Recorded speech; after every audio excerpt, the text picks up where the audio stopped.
Welcome to Story Hour, a virtual meetup hosted by Wolf and Heron.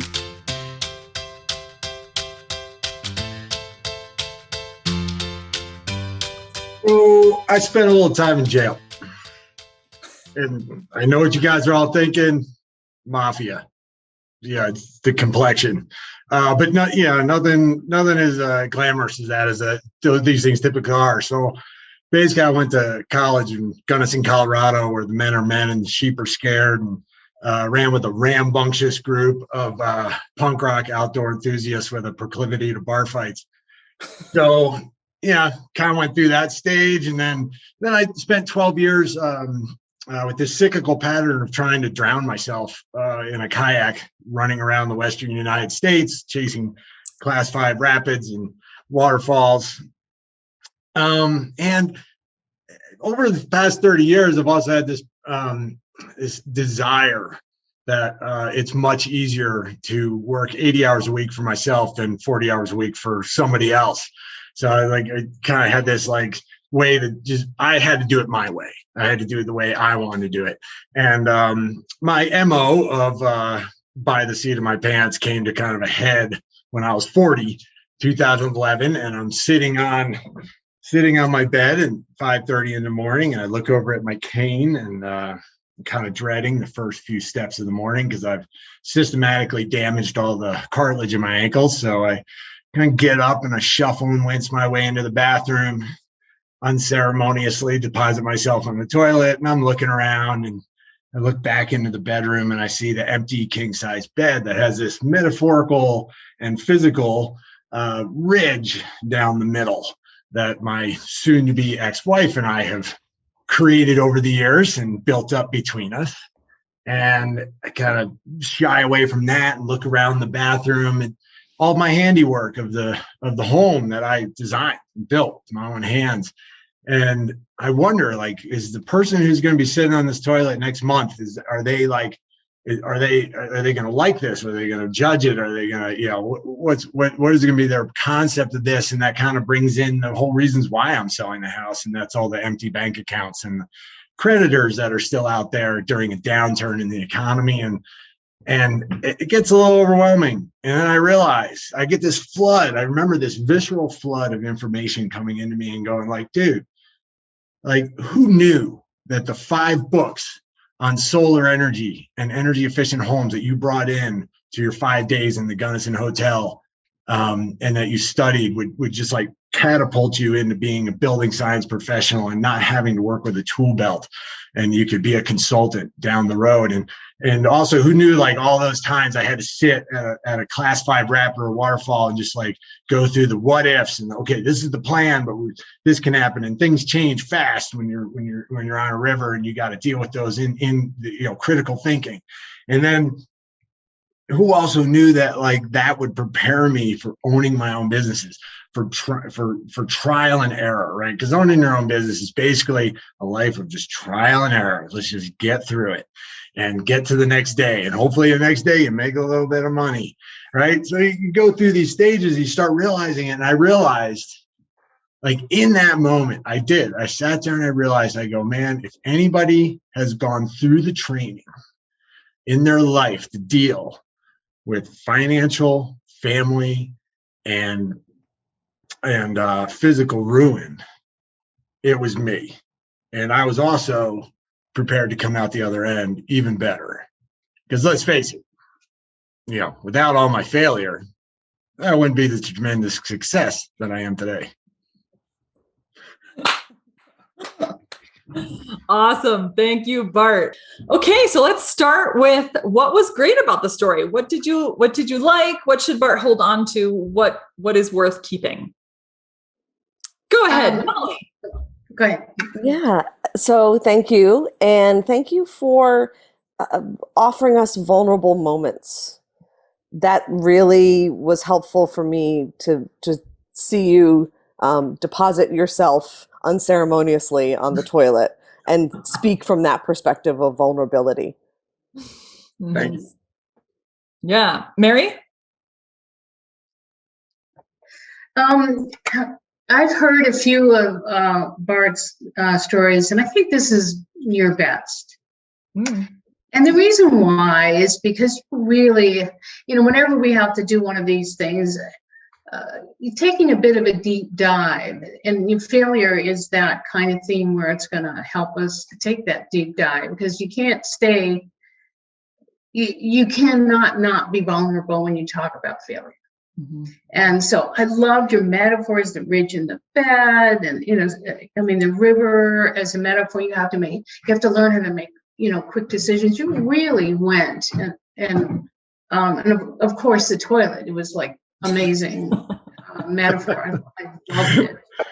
And I honestly think I think, again, I say this to some people, but you should really take this speech, make it a little longer, and go someplace with it. Have more examples. I know we only have 5 minutes, but this was really, a lot of people have gone through this, and they're not going to be that vulnerable, and they're not going to admit stuff. But when you do this, you really connect with the audience. So bravo, it was awesome. Well, I want to call out that what Molly and Mary have both commented on is your use of keep it real, which is one of the cornerstone superpowers that we talk about often, which, it's about making sure that you show up as authentic and in a way that is vulnerable enough that your audience can see themselves in you and connect with you. And thank you, Kara, for dropping that link again for those of you that were a minute or two late. So yes, good on you for keep it real. Other thoughts for Bart in terms of what really worked about the story? Go ahead, Kara. This is just a different angle, I think, on what has already been shared, but I wanted to point out that failure, like the topic of failure, is a very common type of story to develop either for your own, like a talk, like Mary is mentioning, or an interview story, or if you go and later want to, you're kicking off a networking event. I think it just comes up a lot because it is so rich, and it is a way to be vulnerable. And at the same time, I think quite often when folks do this, they actually give short shrift to the failure and leap ahead to the success part of the story. And it's oh, really? It's really a weakness of mine, but actually it's a strength, right? And you didn't do that. You didn't just use the failure as a way of talking about how amazing you are. You used the failure moments and the growth moments in your life to help us see who you are and how you have changed over time, and how that has, you say success at the end, but in some ways it's just how that has made you who you are. Mm-hmm. And I think I just want to call out and appreciate how you didn't skip by, basically, to jump into the kind of and now it was all worth it because of Yeah. Well, it trust me. I was telling my girlfriend, I was like, it took a long time to boil this down to a couple things to concentrate. We could go on for a long time. I was just going to add, Bart. I remember your beginning was a great hook, because I think you said that, and I was texting, and I was like, what? Okay, time to pay attention. And then I thought it also had a great close, right? It was very clear, the story, and I was along the way, and it wasn't one of these, it was kind of like this. You touched on, like you said, a lot of different things, and I was like, how does it all fit together? But I really like how you started at maybe a low point on the topic, and then you ended with saying and you wrapped it up really nicely. So that I thought was great. Thanks for sharing. Yeah. Okay, what about experiments for Bart? What could he play with, try? I'll go first because my comment has to do with Antonia's comment. You did have a good hook. You said, I've spent some time in jail, which instantly everyone's like, oh, there's some juice here. And so that's interesting. That being said, I actually found myself engaged when you started talking about getting out of bed, looking at the cane, shuffling to the toilet scene. That's the moment where I was like, now I'm in it. Now I'm here. And so I think the experiment that I would play with or try is, can you ground us in the scene first? And then do your reflection as you do on the toilet, the metaphorical and physical toilet of your life, right? And from there, include all the other details, like, yeah, I was in jail, right? Like, I think there's some ways to manipulate that so that we get into the scenery sooner, and then the context comes later. So that's the experiment I offer. Thanks. What else? What do other folks have to say? And I know some of y'all missed the story, so. Well, I want to, I'll second that. Because when I hear a story and it doesn't start in scene, I'm not engaged. I don't care if you were in jail. A lot of us were. I mean, I'm 70. What the hell, I mean, I didn't go for anything bad. But just enough to realize that you didn't really want to go to jail. I shouldn't have been there. But anyway, so it's not that. It's when you were in bed and you saw the cane. That's your beginning. Yeah. If you want to include that other stuff, it's background, backstory, awesome. You should. But start in scene. That's the most powerful part of that. Anyway, so I just want to second that. All right. But what else? What are other experiments Bart could play with? Go ahead.